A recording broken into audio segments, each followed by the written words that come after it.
السلام علیکم ورحمۃ اللہ وبرکاتہ۔ تو ناظرین، اگر آپ ہمارے چینل پر نئے ہیں تو ہمارے چینل کو ضرور سبسکرائب کریں۔ مجھے بچپن ہی اس بات کا علم ہو چکا تھا کہ ماں اللہ پاک کی نعمت ہوتی ہے، تو میری ماں کا انتقال میں ویران ہو وقت آئی جب میرے باپ نے دوسری شادی کر لی۔ سوتیلی ماں نے اپنا سوتیلا پن دکھایا اور دن رات مجھ سے جانوروں کی طرح کام لیا۔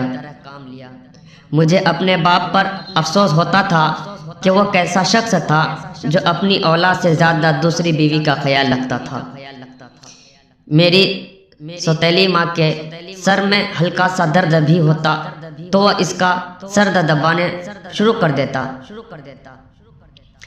مگر اس سے میرا کوئی احساس نہیں تھا، اور احساس ہوتا بھی تو کیوں، ساری زندگی تو اس نے میری ماں سے نفرت کی تھی۔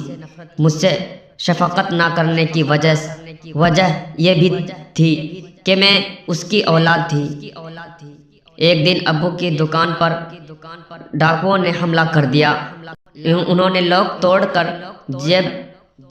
توڑ کر جب گلے میں سے سارے پیسے نکال لیے تو ابو نے ان کو روکنے کی کوشش کی۔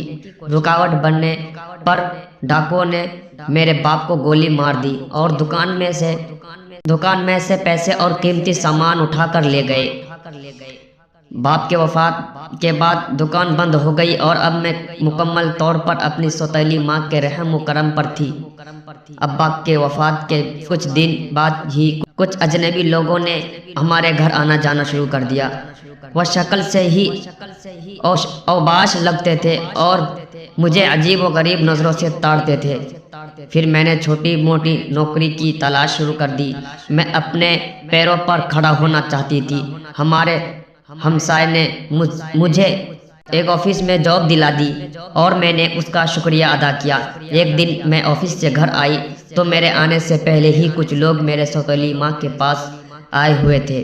میں نے کھڑکی میں جھانک کر دیکھا تو ماں ان کے ساتھ میں مصروف تھی۔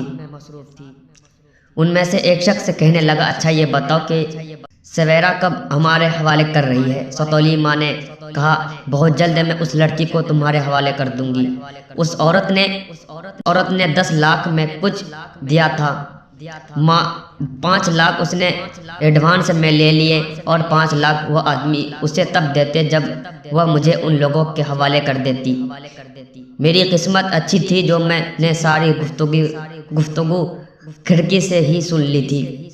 میں انہی قدموں واپس چلی گئی۔ میرے پاس کچھ پیسے موجود تھے، مگر میں سوچ رہی تھی کہ اب کہاں جاؤں۔ میرا اس شہر میں کوئی جاننے والا بھی نہیں تھا۔ میرے ذہن میں سر واجد کے علاوہ کوئی شخص نہیں آ رہا تھا۔ سر واجد ہمارے آفس کے ہیڈ تھے۔ سر نے میرے ساتھ تعاون کیا اور کچھ دن مجھے آفس میں ہی رہنے کی اجازت دے دی۔ کچھ دنوں کے بعد سر واجد نے کہا کہ کمپنی کی طرف سے 1 ہفتے کے لیے دینے جا رہے ہیں، تمہارا ادھر ایک جگہ انٹرویو ہوگا، اگر تم کامیاب ہوئی تو ادھر ہی تمہارے جاب لگ جائے گی۔ پھر میں مستقبل کے سہانے خواب اپنی آنکھوں میں سجائے دبئی روانہ ہوئی۔ سر واجد کا یہ ایک ایسا ٹرپ تھا جس کے مجھے کچھ سمجھ نہیں آ رہی تھی۔ ایک دن اس نے میرے بیگ کچھ نشہ اور اشیاء ڈال دی۔ پہلے اس نے تو مجھے دبئی پولیس سے گرفتار کروایا، پھر رہا کروانے کے بعد مجھ سے کہنے لگا کہ اب جیسا میں کہوں گا تجھے ویسا ہی کرنا پڑے گا، ورنہ دوبارہ پولیس کے حوالے کر دوں گا۔ اس نے مجھے ایک میسج سینڈ کیے حوالے کیا جہاں مختلف مرد عورتوں سے مساج کروانے آتے تھے۔ صرف یہی نہیں، پھر وہ مجھے مجبور کرتا کہ رات کو میں ایک کلب میں ڈانس کروں۔ وہ ایک میسج سینڈ اور کلب میں میرا سودا کر کے واپس چلا گیا۔ دن میں مختلف لوگوں کا مساج کر کے ان کو تسکین پہنچائی اور رات کو کلب میں ڈانس کر کے لوگوں کے دلوں کو جیتنے کی کوشش کرتی۔ کلب میں لوگ شراب کے نشے میں ڈانس دیکھنے آتے تھے۔ میرے علاوہ بھی کئی لڑکیاں تھیں